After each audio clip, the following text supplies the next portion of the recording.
जैसा कि आप सभी जानते हैं, वरदान्या मिश्रा चैनल हर व्रत त्योहार को आपके साथ साझा करता है। आज जानते हैं करवा चौथ पूजन विधि एवं उससे छोटी छोटी जुड़ी बहुत सारी बातें।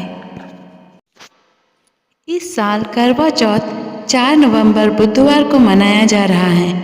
हिंदू पंचांग के अनुसार हर साल कार्तिक मास के कृष्ण पक्ष की चतुर्दशी तिथि को करवा चौथ मनाने की परंपरा है। प्राचीन समय से ही करवा चौथ का बहुत महत्व है।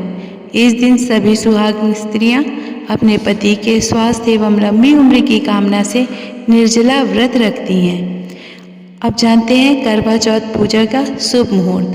करवा चौथ पूजा का शुभ मुहूर्त 4 नवंबर बुधवार को शाम 5:34 से 6:52 तक रहेगा। करवा चौथ पूजन विधि। इस दिन सूर्योदय से पहले उठकर स्नान कर लाल रंग के कपड़े पहने, फिर माता पार्वती की पूजा कर अपने पति की लंबी उम्र की कामना करें और फिर उनसे सरगी खाने की आज्ञा लें। सूर्योदय से पहले यानी व्रत शुरू करने से पहले सरगी खाएं। याद रखें कि सरगी में तामसिक पदार्थ शामिल ना हो। दिन ढलने से पहले सुहागन स्त्रियों के साथ मिलकर माँ पार्वती की पूजा करें। माता पार्वती से प्रार्थना करें कि वह आपके सुहाग की लंबी उम्र दे।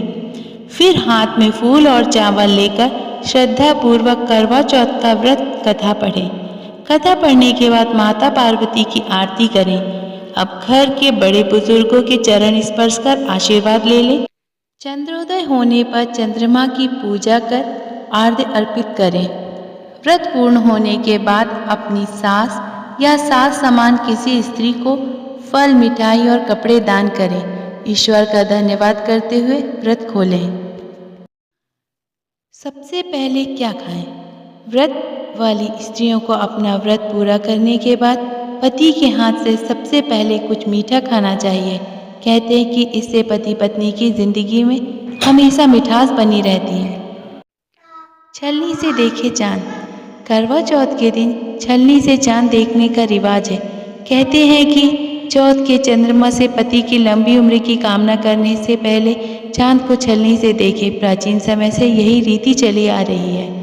प्राचीन समय से किया जा रहा है यह व्रत। करवा चौथ का व्रत प्राचीन समय से किया जा रहा है। बताया जाता है कि करवा चौथ व्रत इतना अधिक प्रभावशाली होता है कि यह व्रती स्त्रियों के पतियों की रक्षा करने में सक्षम है। आप जानते हैं साधा सौभाग्य का आशीर्वाद। जो स्त्रियां इस दिन व्रत करती हैं और सच्चे मन से माता पार्वती से अपने पति की मंगल कामना करती हैं, उन्हें माता पार्वती से सदा सौभाग्यवती रहने का आशीर्वाद प्राप्त होता है। ऐसे करें पूजा। करवा चौथ व्रत की पूजा करने के लिए थाल सजाकर पूजा में बैठें। ध्यान रखें कि कथा सुनते समय अपने हाथ में अक्षत और पुष्प हो। फिर कथा सुनने के बाद सास और बाकी सभी व्रती स्त्रियों को आशीर्वाद लें। कैसी होनी चाहिए सरगी? इस व्रत की कुछ परंपरा है जिसमें सरगी भी एक है। सरगी भोजन की एक थाली है। इस दिन यह परंपरा है कि घर का कोई बड़ा सूर्योदय से पूर्व व्रत करने वाली विवाहिता को सरगी के माध्यम से दूध, सेवई आदि खिलाता है। घर की वरिष्ठ महिलाएं व्रती को श्रृंगार की वस्तुएं, वस्त्र, आभूषण आदि भी देती हैं। करवा चौथ के दिन इन नियमों का पालन अवश्य करें। सुहागिन को श्रृंगार का पूरा सामान पूजा के समय रखना चाहिए।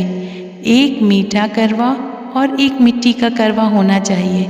मिट्टी के करवे से ही चंद्रमा को अर्घ्य दिया जाता है। चंद्रोदय के बाद जल अर्पित करें। छलनी से पति चांद के सामने खड़ा हो और पति का चेहरा पत्नी देखे और पति के हाथ से ही निवाला खाए, तभी व्रत पूर्ण होता है। भगवान शिव, पार्वती और गणेश का स्मरण कर परिवार सहित भोजन ग्रहण किया जाता है। करवा चौथ की पौराणिक व्रत कथा। बहुत समय पहले की बात है। एक साहूकार के 7 बेटे और उसकी एक बहन थी, करवा थी। सभी 7 भाई अपनी बहन से बहुत प्यार करते थे, यहाँ तक कि वे पहले उसे खाना खिलाते और बाद में स्वयं खाते। एक बार उनकी बहन ससुराल से मायके आई हुई थी। शाम को जब भाई खाना व्यापार व्यवसाय बंद कर घर आए तो देखा कि उसकी बहन बहुत व्याकुल सी थी। सभी भाई खाना खाने बैठे और अपनी बहन से भी खाने का आग्रह करने लगे, लेकिन बहन ने बताया कि उसका आज करवा चौथ का निर्जल व्रत है और वह खाना सिर्फ चांद को देखकर उसे अर्घ्य देकर ही खा सकती है। चूँकि चंद्रमा अभी तक नहीं निकला है, इसलिए वह भूख प्यास से व्याकुल हो उठी है। सबसे छोटे भाई को अपनी बहन की हालत देखी नहीं जाती और वह दूर पीपल के पेड़ पर एक दीपक जलाकर चलनी की ओर से रख देता है। दूर से देखने पर ऐसा प्रतीत होता है जैसे चतुर्थी का चांद उदित हो गया हो। इसके बाद भाई अपनी बहन को बताते हैं कि चांद निकल आया, तुम उसे अर्घ्य देने के बाद भोजन कर सकती हो। बहन खुशी के मारे सीढ़ियों पर चढ़कर चांद को देखती है, उसे अर्घ्य देकर खाना खाने बैठ जाती है। वह पहला टुकड़ा मुंह में डालती है तो उसे छींक आ जाती है, दूसरा टुकड़ा डालती है तो उसके मुंह से बाल निकल आता है और जैसे ही उसने तीसरा टुकड़ा मुंह में डालने की कोशिश की तो उसके पति की मृत्यु का समाचार उसे मिला। वह बौखला उठती है। उसकी भाभी उसे सच्चाई से अवगत कराती हैं कि उसके साथ ऐसा क्यों हुआ।